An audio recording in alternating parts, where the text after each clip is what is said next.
My family laughed when I arrived at the wedding alone. She couldn't even find a date, my sister whispered. Just then the doors burst open and a billionaire walked in, took my hand, and said, "Sorry I'm late, love." What he did next left everyone frozen. I stepped into the ballroom and the laughter hit me like a wave, sharp and mocking, spilling from the polished elegance of the Grand Lexington Hotel. The room gleamed under a constellation of golden chandeliers, their light dancing on marble floors where heels clicked like a metronome. The air buzzed with the clink of champagne glasses, the swell of a live band, and the hum of chatter that felt like steam hissing from a pressure cooker. I was alone, and every head that turned my way knew it. Not because I was late, not because my navy blue dress was homemade, stitched over 3 sleepless nights after paying rent, but because in their eyes, I had no right to be here without someone, anyone by my side. "There she is," a voice muttered near the bar, dripping with pity. My cousin Elise snickered, her words slicing through the noise. Brave of her to show up solo, couldn't even find a date. My sister Rachel, radiant in her ivory gown, leaned toward the woman beside her, her whisper loud enough to carry. "It's honestly sad." I didn't flinch. I kept walking, my borrowed heels steady, my drugstore red lipstick a quiet rebellion.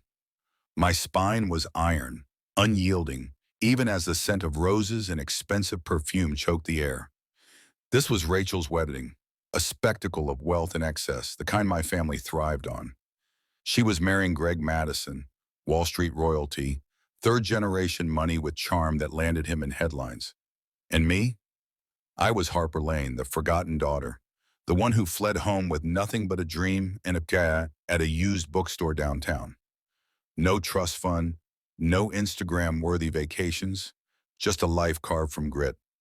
They'd tried to erase me from family photos, from holiday cards, from their narrative. I felt their eyes on me, judging the dress I'd made, the bare nails, the lack of a plus one.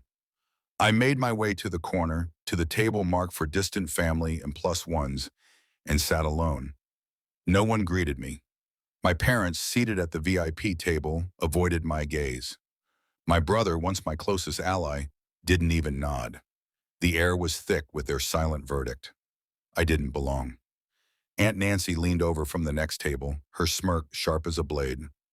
"So, Harper, still single?" I met her eyes, my breath steady, and said nothing. She turned away, satisfied with her jab. My stomach twisted, but I refused to break. Rachel had invited me out of obligation, a check mark to keep appearances clean, a reminder that she'd won.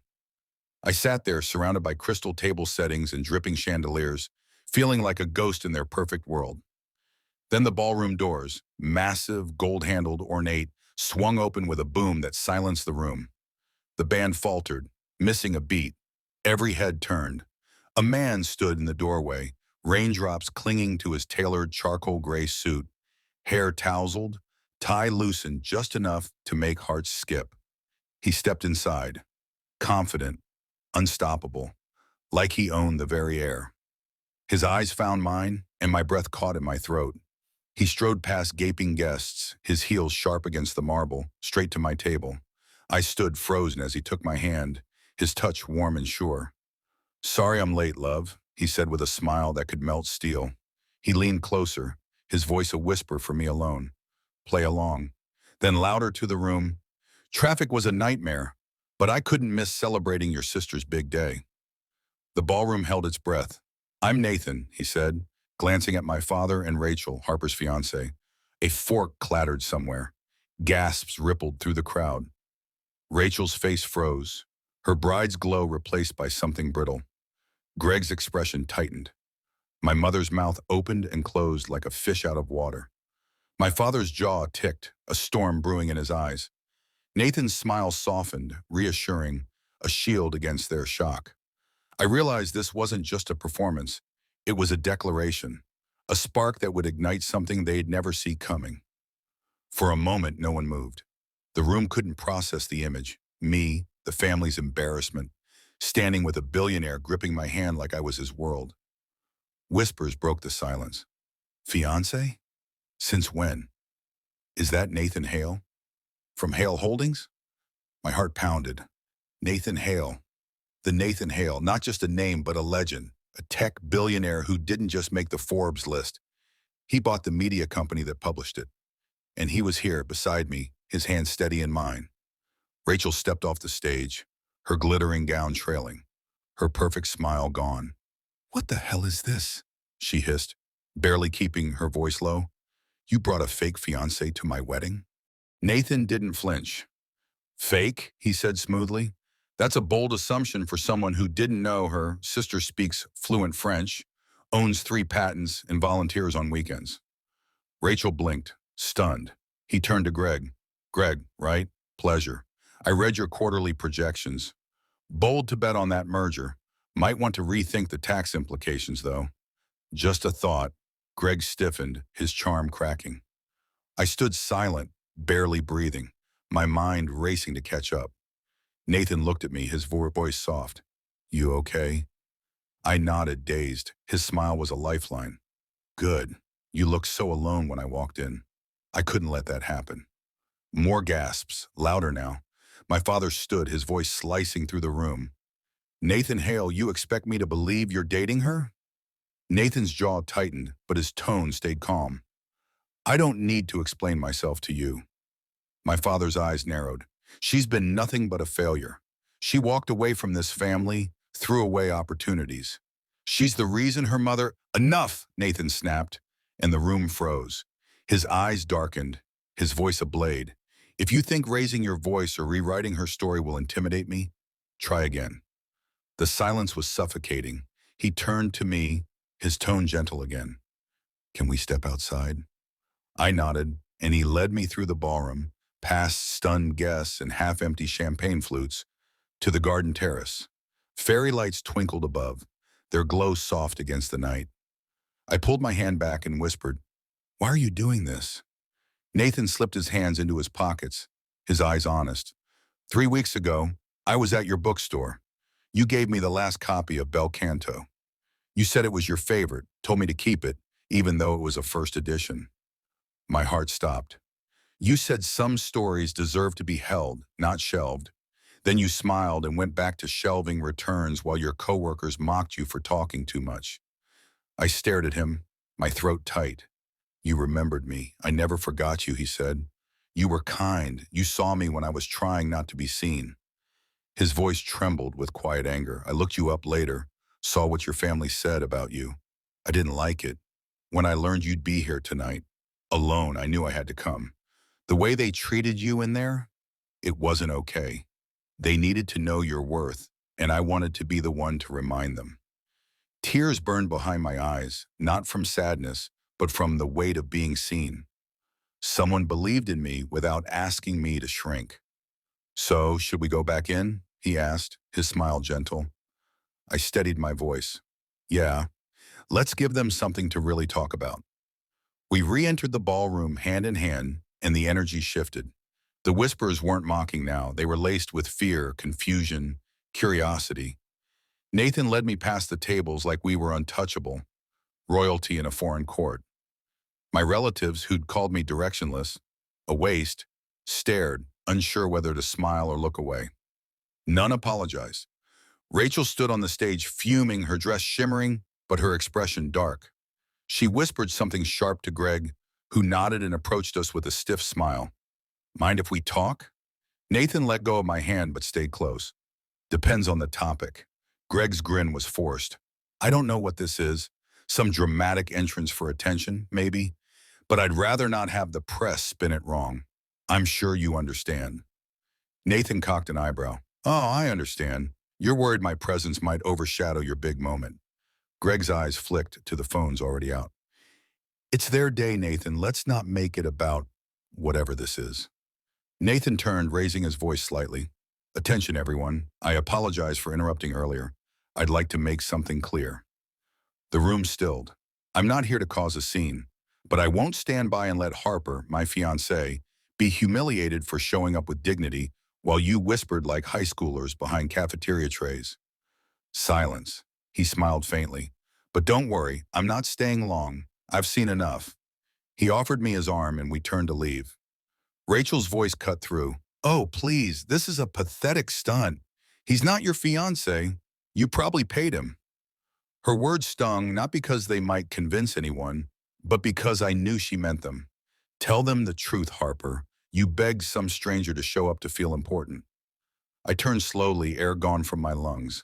Nathan stepped forward, his voice ice. No, but I did offer to invest in her nonprofit. The one you ignored when she pitched it at your family fundraiser last year. Rachel's face drained of color. You remember that, right? Nathan said. She wanted a community reading program for underserved schools. She sent proposals, followed up, got nothing but silence from her own family. My mother stood.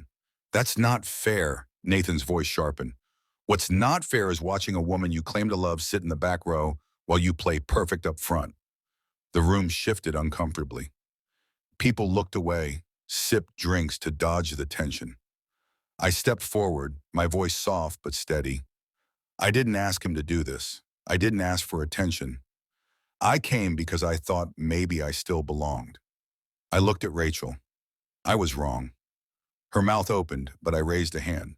No more fake smiles. No more pretending you didn't turn your back the second I didn't fit your mold. You can keep your perfect wedding, your cold congratulations, your shallow whispers. I'm done shrinking for your egos. I turned to Nathan. Let's go. The ballroom doors closed behind us, and this time, I didn't feel small. I felt free. In his sleek Aston Martin parked under the hotel's glowing awning, I exhaled. I can't believe you did that, I said, half in awe, half in shock. That you showed up, that you knew. Nathan glanced over, his face soft. I didn't know what I'd walk into, but I felt it that day in the bookstore. Like you were fighting to stay visible in a world trying to erase you. My throat tightened. It's been like that for years. He nodded, his voice quieter, sadder. I know. He ran a hand through his hair. Harper, there's something else. My assistant took a photo of you months ago. He showed me a blurry image from the bookstore. She was researching hires for a foundation I'm starting. Your name kept popping up after a piece you wrote on literacy access. I visited to meet you, no agenda. But when you handed me that book and smiled like I wasn't a stranger, I knew I didn't just want to work with you. I stared at him. You came to see me? He nodded. I didn't mean to lie. After today, it felt wrong not to tell you. I looked out at the rain misting the glass. It wasn't pity, it was protection, a kindness I didn't know how to accept. You mentioned my nonprofit, I said. How did you know? He smiled. I read all 42 pages of your proposal. My hands trembled. I'd poured my soul into that project, only to be laughed off by my family. I want to fund it, he said. Not just because it's good, but because you are. Tears came, not from sadness, but from being seen. He took my hand, his grip steady. But Harper, if we do this, your foundation, your work, it's yours. No headlines, no press. I just want to stand behind the woman who changed everything. I laughed through tears. You're unbelievable. He smiled. No, I just believe in you. My phone buzzed, a text from Rachel. You think this is over? That stunt worked tonight, but I know who you really are. I showed Nathan. He set my phone down. She's afraid, he said, and people who are afraid lash out. I nodded. She'll try to destroy me. He leaned closer, then stopped letting her win.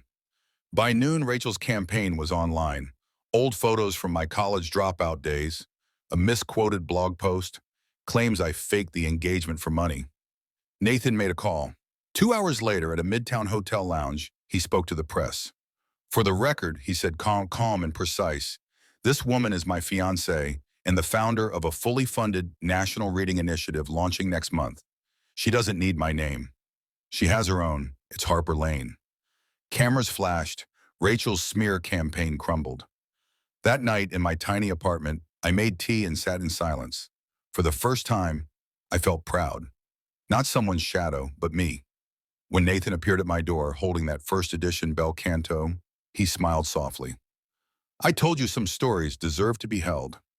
This time I believed him, and I believed in myself. The girl who walked into the wedding alone would never walk alone again.